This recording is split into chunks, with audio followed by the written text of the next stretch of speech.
All right, welcome everyone. It is July 30th, and we're in Gene Key 31, and the topic is leadership. And I couldn't pass this up, even though the sun is just about to transit out of this Gene Key. It's one of my favorite Gene Keys because I want to name this topic "How to Be a Kick-Ass Leader in the Aquarian Age." And really, I'm going to give you the punchline. It's that you get your ass kicked a lot. So how many can qualify just with that statement as a kick-ass leader? It's true, because the shadow is arrogance, the gift is leadership, and the city, the where we're going, is humility. So that's why I said to Lola, thank you for that comment about reflecting back to me my own way of leadership. That's how I heard it. And I will say that I love this gene key because Richard Rudd transmitted something that I know in my bones. And it goes against some of the spiritual bypassing that we all have been a part of as we step into the light and we're like, oh, it's light, it's all light. Well, yeah, except that there's the darkness sitting over here. And our job is to integrate the light and the dark. And so Gene Key 31 is like, you know what? You're fully human. And so when we get into the sisterhood activation, I have a really good question to ask you about your own leadership, because leadership has been a freaking crucible for me. And I was walking this morning thinking about it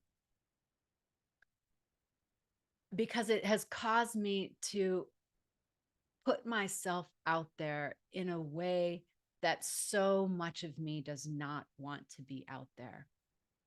And Gene Key 31, what Richard Rudd nailed is that it's really putting your neck on the line. And how many times have you put your neck on the line? And you know what? When have you been wrong?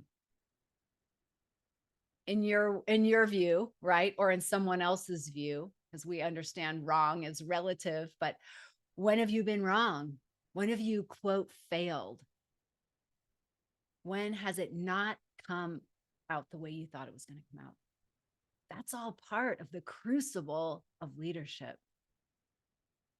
And so if you're in that space right now, the way you become a kick-ass leader is you die to that. You surrender to that.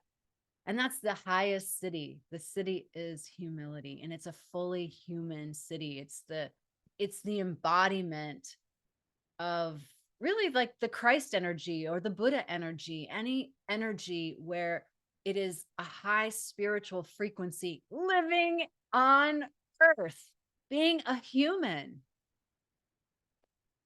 And so there's a lot of grace that we get to extend ourselves and others, because we know that the process of leadership really turns you inside out. That was a statement that when I took a leadership training, and I've taken this on in my own life, is that results, for example, results, right? We have a goal, we have a vision, we have an idea, and we're moving toward that.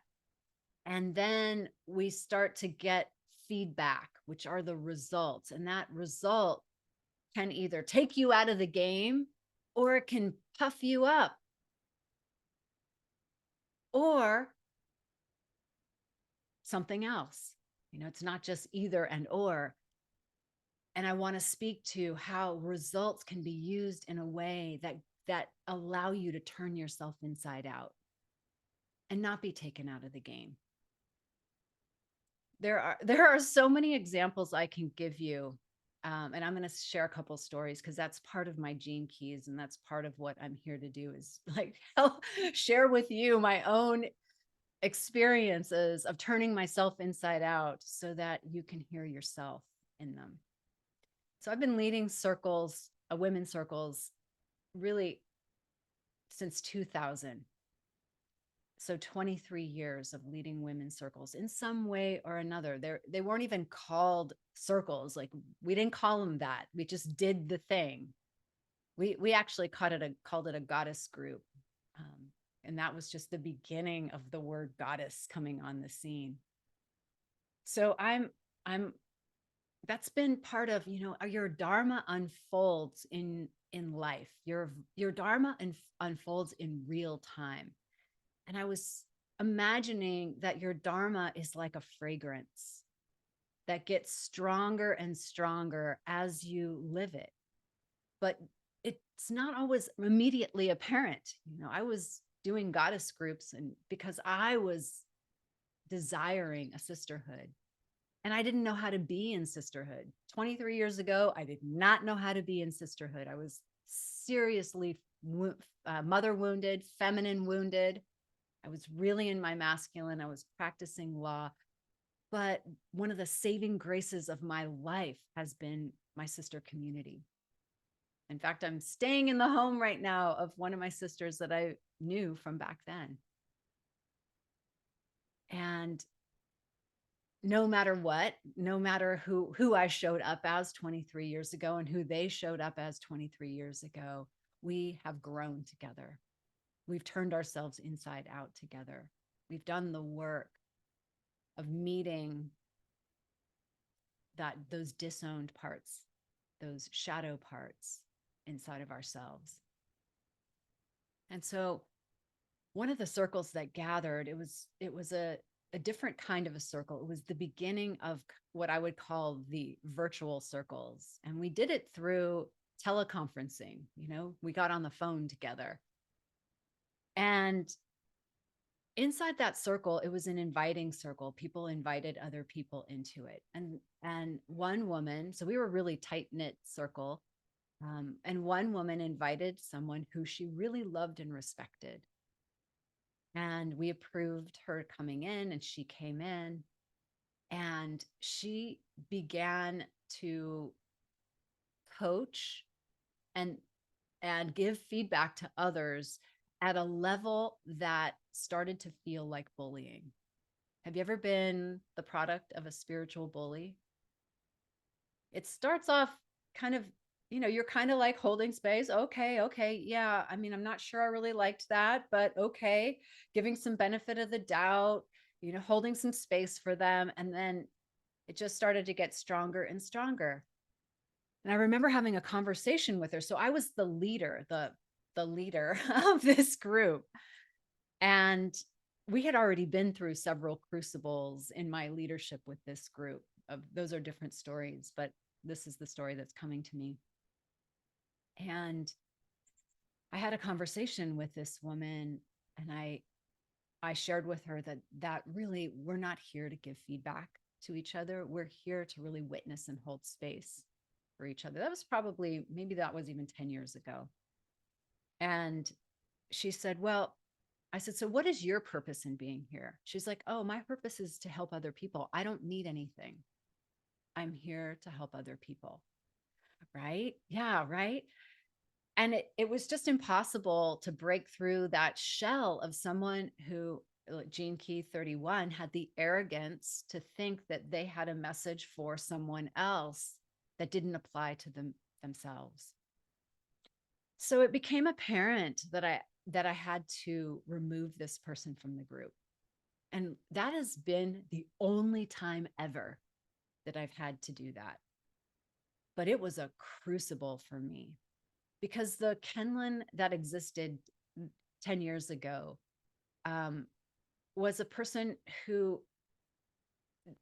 was really wanting good feedback. I want good feedback now, but I really wanted good feedback. I would say that there was more insecurity in me, and I think that's very common among projectors. A lot of projectors grow up in generator households and are not really seen. And I didn't feel particularly seen. And the way I got seen was through certain compensation, like being really smart or performing really well. And none of the women were really buying any of that. And so we had already been through our crucible with that. And so I was at this point where I was like, holy shit, I have to let this person go. And I could see all the factors, like the ripple effect of that decision and what it could potentially cause. So I put in a process. I had a process that I followed. I had a counsel. I invited her to a counsel. And all that sounds really good, but inside, this was so new to me to lead that it was terrifying, and I spent so much time crying. I I cried to my counsel, and and ultimately I did the thing. And that was me sticking my neck out. And do you think that it was an interesting thing? Like, think about what you think happened. And probably what you think happened did happen, because a lot of things happened. One of them was that the woman who brought her quit, and quit in a huff, and would not speak to me. She really didn't understand the complexity of what was happening. And then I called a meeting. And in that meeting, I cried. I was vulnerable and I cried. And I was like, I know I made the right decision, because I know from in my heart. And I can feel the tension. I can feel the hurt feelings. And so we just had a clearing among the women who were left. And we talked about, and they got to ask me questions. How did you know? When did you know? What did you do? Why was this hard for you? It was really great. Like, they brought out the leader in me, actually, by those questions. And then one of the women stepped up and said, I want to tell you that I'm realizing now that no one has ever stood up for me. I have been bullied in my life, and no one has ever stood up for me. And someone else said, yeah, you know what? That happened to me too. I've been bullied, and no one has stood up for me either. And so thank you. And so we had our moment. And then ultimately, over time, that person came back, who left, not the bullying sister, but the person who came back, who invited her, came back, and we reconciled. And she had to go through her process, and I had to go through mine. So one of the things that I got from leadership, and this was really listening also to Richard Rudd speak about it, is that you have to be willing. True leadership is that you're willing to put your neck out and be the one that others project on. And he said it this way. He said, you've got to trust in your own inherent virtue. And that actually makes me cry, because that, at the end of the day, is all you got. Is it pure? Is it pure? Are you pure? So that's why, for a leader, doing our shadow work, and Richard Rudd says, go find your arrogance, because it's your blind spot. And the universe will arrange a humbling for you. Right? And I appreciate that deeply. And so the path of leadership is the path of putting yourself out there and occurring like it's failing, or occurring like you've just got humbled, or occurring, and I say occurring because everything shifts. At one moment it looked like a failing, and in another moment, when the sisters finally metabolized it and got to actually speak to me, it was like, oh no, this was what was supposed to happen. I had a similar experience where I had to deliver a truth. And so I gave this person an opportunity. It was a couple years ago. And I said, I caught you in a lie, and it's affecting other people, and I'm going to give you the chance to clean it up. And the person said, I'm not going to take that chance. I'm not going to clean it up. And I said, okay, then I will. And they were like, no. And I said, and then when I got off the phone, I realized it was always mine to do. And so not doing it as cleaning up someone else's mess, doing it as I was involved. Here's what I get to do. And that came with great humility. It came with a lot of tears. It came with this inner knowing that what I was about to disclose could create another ripple effect of consequences that I don't want, but that I will take it. I will take my medicine because, as Richard Rudd says, I trust in my own inherent virtue. And I would say that it's not just inherent. I would say that it is also a cultivated virtue, meaning that it is learned and applied. I didn't get virtue overnight. And that's another gene key that we're going to discuss next week. We're going to be in the leadership vortex, but I didn't get it overnight. I got it because I did things and I failed at them, or I did things with shadow and I got called out. In that same women's group, I'll just share this, that in that same women's group, we had been through a lot together. And one of the things was that I had created a triad so that there were three of us, like my wing women. And I love that model. Like, I need to do that now. I love that model of having wing women because everybody needs somebody to bounce off and reality checks. And one of my wing women, basically, I think this was 10 years ago, before that incident, had asked me if I would just be nicer. And I I had to laugh because my initial response was, why? Like, because I came from a very masculine role. I was just coming out of being a lawyer. I had not embraced my feminine, and I was very cut and dried. And maybe sometimes you experience that in me. And so I was talking to a psychic, kind of a neuro-linguistic programming theta person, and she was my person at the time. And she's like, "Well, congratulations, because in a prior lifetime you would have just been killed." And she's like, "And now they just said, hey, could you be a little nicer?" She's like, "You graduated to the highest point of your template." And I took that as, what a beautiful lesson. How easy is that? So Richard Rudd says there are 4 aspects of true leadership. So if you want to be a kick-ass leader, here they are. Humanity. Really embrace your humanity. Number 2, vulnerability. And this kind of vulnerability is really the vulnerability that has strength already baked into it. You know what I'm talking about? It's where you're just present to what you don't know. You're present to your humanity. You're present that you are human. You are not God. Now, I know we talk a lot about how we are God. Well, this is the moment we're going to talk about how we're not God, because it's a both and. And in this humanity, it's messy as fuck. And so the vulnerability, there's that great statement there, but by the grace of God, go I. You know, like that could be me. That could be me. That is me.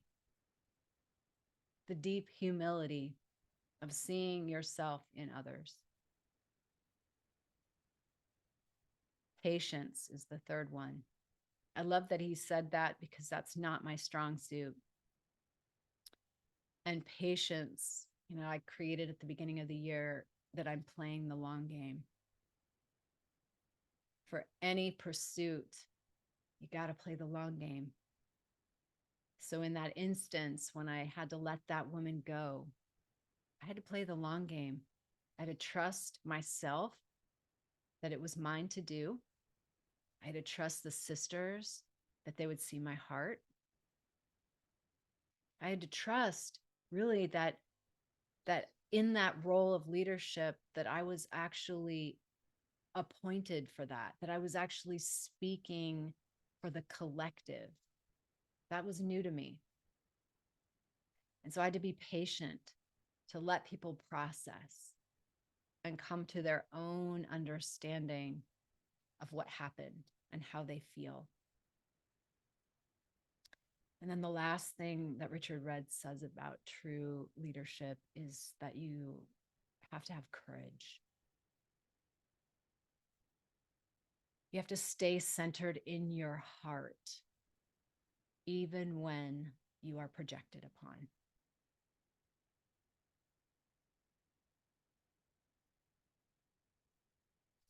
And that, I think, helps us understand that when we are unleashing our feminine power, when we're coming into our embodied truth, it is actually a humble and strong pursuit. Because all we can really know is our own experience of something. The city of humility teaches us that we really can't know about other people and what's good for other people. And if there's anyone who's taught me this lesson, it's my mother. Right? Yeah. Hallelujah. Hallelujah for the sacred contract of people who will not go on my program. And then I get to humbly bow to the way they choose to live life. But I can still sing my song because the fragrance of my Dharma is becoming stronger and stronger the more that I step out and the more that I am willing to put my neck out. I'm going to end with one last story. And that was, some of you were there in Inner Circle when I decided over a solar eclipse to do a very confrontive and transformational process. I had planned it as part of the curriculum. And I asked myself several times, do you really want to do this? I had been through that particular exercise and it was very transformative, but it is very confronting. And I had assessed it and I knew in the process, so there's some skill to this, I knew in the process that I was going to do it at a point where we had developed trust. And so I said to myself, and I didn't realize that it was over an eclipse until after the fact. It's like, oh my God, you can't make this up. So I did the exercise. I said to myself, I'm going to do it. I feel the yes, I'm going to do it. And this could end everything for me. And you know what? So be it. If that's what it does, that's what it does. Because I am sure that as I get burned down to the ashes, I will rise as something else. Because the game here is not over until it's over. And then it's not even over because then we keep doing this thing. So no gains in consciousness or loss. So I know that if I trust myself and I'm willing to take my medicine, I'm willing to die. If I know I'm willing to die, and that's the city of humility. If I know that I'm not in charge, that I am a vessel and that I could be wrong. And if I'm wrong in the call and I make the wrong call, then I get to show up in my vulnerability and just name I made the wrong call. And I'm willing to do that. So I did the thing. And as I expected, there were several people who were super pissed off.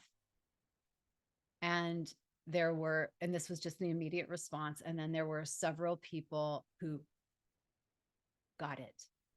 And I was like, The exercise was for them. They got it. And it was really not any one that I could have expected of who did what. They were all very unique responses that I did not expect. And so there were some repairs that I had to do.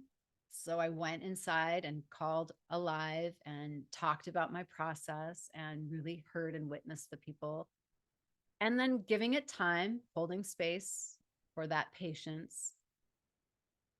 Someone like a year later said to me, you know, I really hated you for that exercise, but it was the best thing that ever happened to me. We can't pre-know these things. So as leaders, if you want to be a kick-ass leader, you're going to be in a crucible. You are going to have to turn yourself inside out. You're going to have to love yourself so much and trust in the great spirit, the great happenings, life, that you are a part of life, and that if you get taken down, you will rise. And that your love is enough. Your love is enough.